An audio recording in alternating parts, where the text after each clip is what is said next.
So, ito yung ating harvest. Meron tayong mulberry. Yan, yung talong. Meron tayong okra, sili. Actually, marami tayong sili doon, pero konti lang kinuha ko. Yung talong, sobrang laki na. Pati na din yung ating zucchini. So, ayan. Hello, good afternoon. So today mag-harvest tayo ulit ng ating gulay dahil nga nagsa-start na silang nagbunga yung iba. Kaya ngayon kukunin natin yung ating zucchini dahil sobrang laki na nila. Dahil pag hindi natin ito i-harvest lalo siyang lalaki. So mas gusto natin yung medyo maliliit. Kasi nga, although malaking malaki ito at hindi pa siya matanda, bata pa naman siya, still mas gusto ko pa rin yung medyo maliit. Kaya tara na at samahan niyo akong mag-harvest. Ayan. So, ayan. Ayan ang daming bunga. Binawasan ni Habi yung kanyang mga dahon at yung ibang bunga niya namamatay. So, kailangan bawasan. So, ayan. Mabilis lang naman siya. Ikutin mo lang. Ayan. Ayan. Mabilis lang tanggalin. Ayan. Sobrang laki na nito.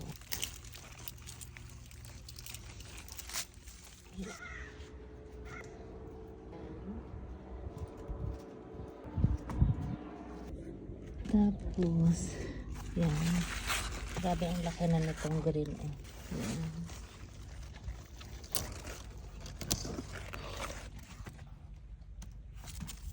Yung isa, maliit pa lang. Yung kalabasa natin dito, yung bunga niya namatay. Pero ayun. Ito na kanyang bunga. Yan. Laki. So, ayan. Ito muna. Maganda yung lugar ng zucchini. Kaya every year dito ko na siya tinatanim. Dahil mataba siya dito at ang dami niya magbunga. So, zucchini at saka talong maganda dito na area yan. Gusto nila yung full sun.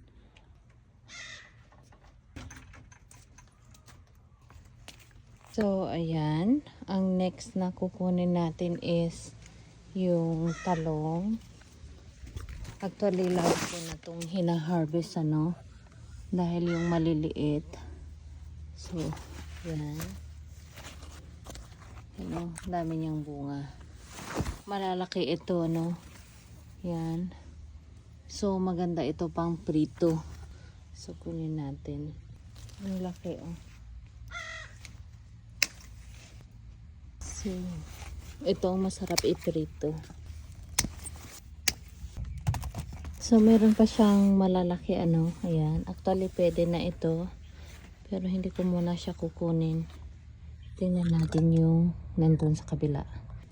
Marami pa naman siyang bunga dito, Yan. Hindi kunin natin itong isa. So, ayan. Meron akong nakita. Yun. Grabe, sobrang laki, Ay, hala. Ayan. Ang laki, Tingnan nyo, super laki. Yan. Mas malaki pa sa kamay ko. So, yan. Hindi ko nakita o napansin. Ito yung ating okra. Actually, maliliit pa lang siya, pero may bunga na. Kailangan natin itong i-harvest. Baka tumanda yung kanyang bunga. Yan yung talong, malaki na. Daming tumubo na talong. So, ayan. Maliliit, pero pwede na itong kukunin, para lumaki.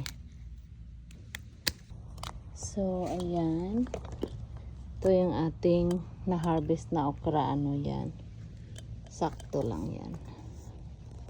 So, itong ating kamatis, yan, ang lalaki na nila, Tapos may mga bulaklak na.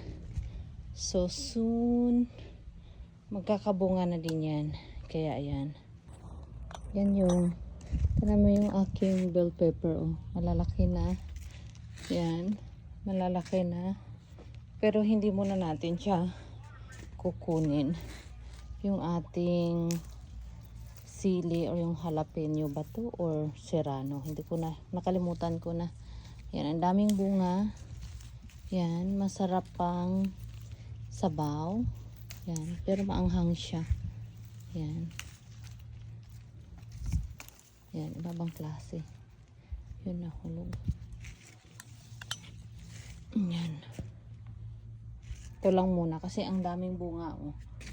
Yan. Ang dami niyang bunga. So, yan yung ating ampalaya. Malalaki na. So, dito naman na side. Ayan. Malalaki na yung ating mga sitaw. So, yan. Actually, nagsa-start ng mamulaklak yung dulo. So, probably magbubunga na yan. Malapit-lapit na. So, ayan. Itong ating raspberry. Oh. Pag inaantok ako, kinakain ko siya. Lalo na yung hilaw-hilaw pa, ano, yung maasim. Yun ang aking pampagising. Yan. Dami niya palang bunga. Daming bunga. Maraming bees dito sa amin. Yan o. Wala akong yan. Kuha pa sana ako ng lagayan. Yan o. Yan. Ito yung part na magulo. Yan. Dito namin inipon lahat ng junk namin. Tingnan nyo yung aming plums, oh. Super daming bunga. Yan. Ito din. Actually, yan, tinukudan ni Habi kasi sobrang bigat. Parang mababali na yung sanga niya. Ito yung plums natin na super tamis pag hinog na. Yan. Hindi mo mapapakain ng plums yung anak ko, pero nung natikman niya ito, sobrang tamis yan. Nagustuhan niya. Kaya yan. Malapit na din yan. Yan. Ito yung ating kangkong, oh. Yan. Marami-rami na pwede ng talbusan. Yan. Yan. Ito, yan yung ating broccoli. Malaki-laki na. Yung raspberry. Medyo may asim konti. So, okay lang.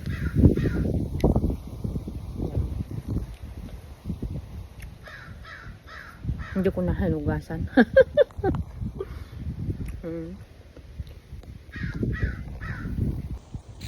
Yan, malapit na magbunga yung aking cherry tomato. Actually, may bunga na, oh. Yan, maliliit. Ayan. Maliliit lang talaga ito. So, yung meron ako dito is color black and red. So, ayan. Maganda sa salad. Kaya, ayan. Tingnan nyo, oh. Yung aking tinanim na strawberry. Actually, isang peraso lang naman eh. Yan, ay bunga na. Ito naman yung ating donut peach. Yan. Dami din niyang bunga. Start na din silang mahinog. Pero maliliit yung kanyang bunga. Kasi maliit lang naman yung puno niya. Oh. Pero ang dami niyang bunga. Ayan. Ang ingay ng ibon. So, ito yung ating patola. Wala pang bunga. Ito naman. Yan. Yung kalabasa natin, ayan. May bunga na siya. So, ayan. Yung ating sayote. Actually, wala pang bunga. Pero super bushy niya, oh. Walang bunga. So, hopefully magbunga siya, no? So, ayan. Ito yung ating harvest. Ito yung ating mulberry, saka ito yung ating gulay. Actually, pwede mo naman i-harvest yung ating petchay at saka yung talbos ng kangkong, kaso hindi pa naman natin gagamitin, ano. So, okay lang yun. Hayaan lang muna natin doon. So, ito lang muna ang hinarvest ko dahil malalaki na yung ating zucchini at saka yung talong. Kasi ayaw na natin mas lumaki pa ito, no. So, ayan. O, diba?